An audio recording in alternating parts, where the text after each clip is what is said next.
امام رازی صاحب وایي چې زما په زړه کې تکبر رانه پس ووتو.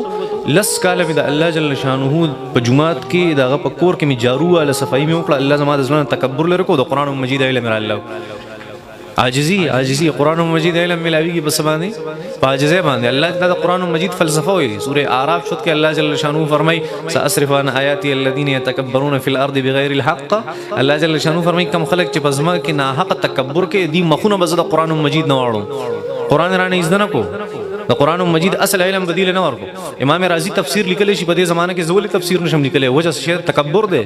ځان لوی حسابولي زه عالم یم زه چوت یم زه مالدار یم زه پلان کې یم او خلکو ته سپک ګوري او د الله جل شانو قوانین الله تورکی دې تکبر موږ تباہ او برباد کو زموږ ژوندۍ دی ورانه. امام رازی رحمت الله علیه هغه امام شو د مشهد په ښار کې. د مشهد چې کوم مشهد په ایران کې ښار دی د هغې چې کوم جامع مسجد او په هغې کې امام شو. زموږ والد صاحب دا واقعه هغه موږ ته ذکر کولی وایي چې زه کله ایران ته لاړم زما والد صاحب منطقي و د هغې عجیبه سوچ و. نو زه دا منطقي سړی که نه دا د شکي شان دي دا چې په دې لاره باندې روان یو د بجلۍ د تارونو لاندې دی نه پاس کېږي. وایي یاره دې څه پته لګي دا خو څه دي کېدای شي احتمال شته د راپرېوتو په دې کې کېدای شي دا تار دا اوښلېږي او د بجلۍ دا تار په ما باندې راپرېوځي. دا منطقي دا شکي ټایپ وي. زموږ والد صاحب فرمایل چې زه کله ایران ته لاړم مشهد ښار کې د امام رازی رحمت الله علیه چې په کوم جومات کې امام و که نه بادشاه امام کړی و د شاهي خاندان امام و. نو هغه جومات ته لاړم.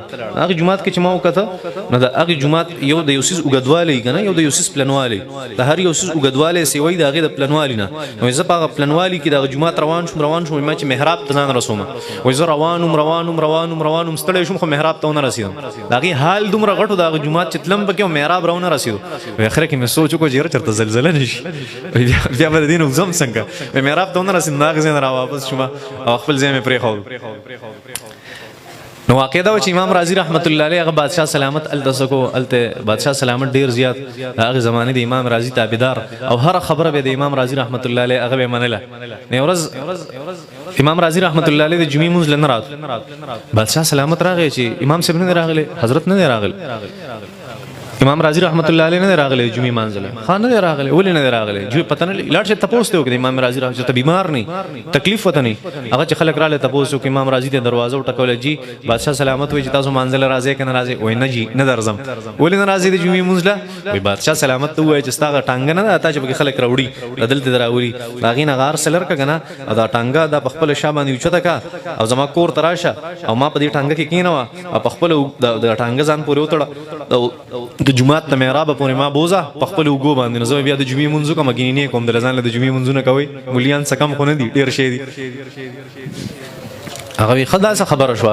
هغه بادشاه سلامت راپاڅېدو ټانګې راچوته کړه. یو نوکر ورته وایي جي ماته یې پرېږدی بل غلام او خادم ورته وایي ماته یې پرېږدی بل ورته وایي ماته یې پرېږدی. نه هغه وایي امام رازي زما نوم اخیستی. بادشاه سلامت وایي امام رازي وایي زما نوم اخیستی بل چاته زه نشم پرېښودی. وایي زه ټیک ته ټانګې په ځان پورې وتړله. امام رازي رحمت الله علیه د کور دروازې د هغې مخې له راغی. امام رازي رحمت الله علیه ته دروازه وټکه حضرت زه راغلی یم راځئ چې زه د جمعې مانځله. بادشاه سلامت امام رازي په ټانګه کې کېناو امام رازي راوستو جومات ته پورې. امام رازي رحمت الله علیه هغه ته وایي جي وایي زه خو ستا هره یوه خبره منم. وایي دا نن دې زما امتحان ولې واغوست ما چېرته داسې شوي چې ستا خبره مې نه ده منلې. نه جي وایي داسې نه دي شي. نو وایي ولې دا نن امتحان واغوست؟ وایي د دې خبرې جواب به دله سبا درکړم. سبا راشه جومات ته بیا به دله دې خبرې جواب درکړم. امام رازي رحمت الله علیه خطبه وایي جمعې مونځ واپس لاړو د هغه ځای نه. د امام رازي رحمت الله علیه سبب بادشاه راغی د هغه خواله چې وایي که ته په جومات کې خلک دونه غټ جومات مخکې تاسو ته ما صفت وکړو په جومات په پیزار ځای کې موږ ته پیزار ځای وایو په هغه ځای کې هم د خپې د لګولو ځای نه و. دومره رشو په جومات کې چا سره یو کتاب چا سره بل کتاب چا قرآن چا حدیث چا فقه چا منطق چا فلسفه چا یو کتاب چا بل کتاب دا راغسته جومات بالکل فل مکمل. بادشاه سلامت امام رازي خو ځان حضرت وایي دا خلک دلته څه وایي دا خو اوسه پورې دې خلکو سره شوق نه و د قرآن مجید سره په جومات کې خو دونه ګڼه ما چېرته نه دي لیدلي دا نن څه چل شوی او دې خلکو خو د دین سره شوق نه و دا نن څه چلو. امام رازي رحمت الله علیه فرمایل چې د پرونه پورې د خلکو په زړونو کې دین اسلام او د قرآن او د سنت او د هغې سره د متعلق علومو د هغې هېڅ فکر او د هغې هېڅ سوچ او قدرداني نه وه.